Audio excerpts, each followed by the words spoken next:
This might be the most tear-jerking comeback of the season. Westbrook hit the game-tying three. DeRozan knocked down the clutch mid-range jumper. And Schroeder delivered the knockout blow with the game winner.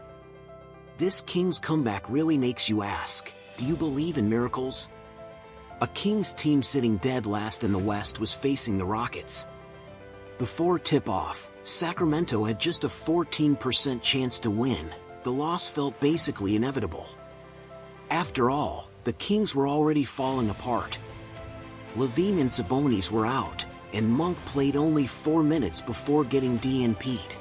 On the ruins of Sacramento, it felt like only 3 figures were left: a still passionate Westbrook, an aging DeRozan, and a Schroeder who somehow looks ordinary every time he changes teams. That was the best lineup the Kings could put on the floor. So the game followed exactly the script Houston expected. Even with Westbrook scoring 8 straight points to start, even with DeRozan's mid-range still looking smooth, even with everyone on the Kings clearly giving everything they had, the Rockets barely had to break a sweat to build a 14-point lead in the fourth quarter. Honestly, even fans who love Westbrook and DeRozan had already gone from hoping to simply accepting this slow, humiliating loss.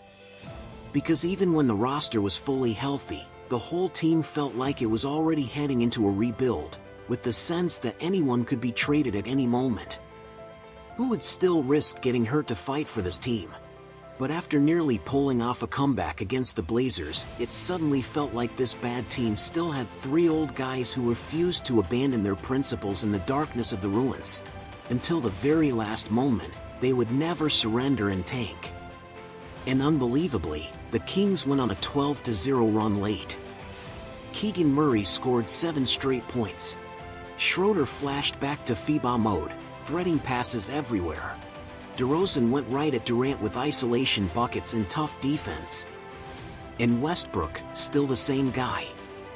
No matter the odds, he was always the first one charging into the paint, finishing the night with 6 offensive rebounds. You can call his style reckless. You can mock how far his status has fallen. But Westbrook never lies to himself, and he never betrays the fans who paid to watch him play. The contrast was brutal. The younger Rockets somehow couldn't outrun these old Kings, and their offense leaned entirely on Durant, who played 40 minutes. The result? Turnovers, broken possessions, and Kings fast breaks. Then Westbrook buried a 3, tying the game in regulation. And the fans who hadn't left the arena yet seemed to realize something. There were still people on the floor holding onto a belief, playing every second like it mattered, convinced that miracles reward those who refuse to quit. So in overtime, the Kings kept that fire burning. Even when Houston used raw talent to grab a one-possession edge, Schroeder and DeRozan always answered back. At one point, Westbrook even grabbed 2 offensive rebounds in a single possession. Of course, Westbrook's late foul on Jabari was classic Westbrook. Judging purely by the result, people will say it was reckless.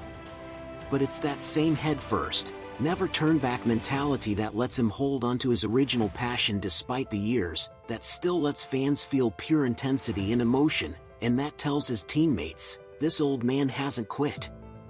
And so, when Schroeder stepped up at the final moment and buried the near buzzer-beating 3, this incredible comeback finally had its perfect ending.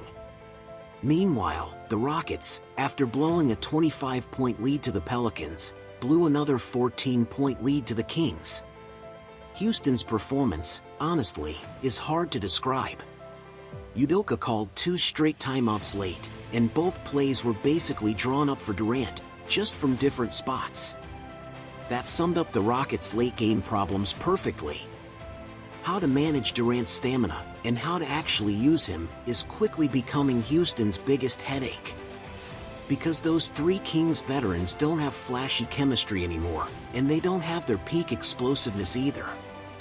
But they believe in teamwork. They believe in fighting for every second. And they believe that right now, they care more about this game than you do. And that's why this comeback felt less like a win on the scoreboard, and more like a psychological knockout of the Rockets.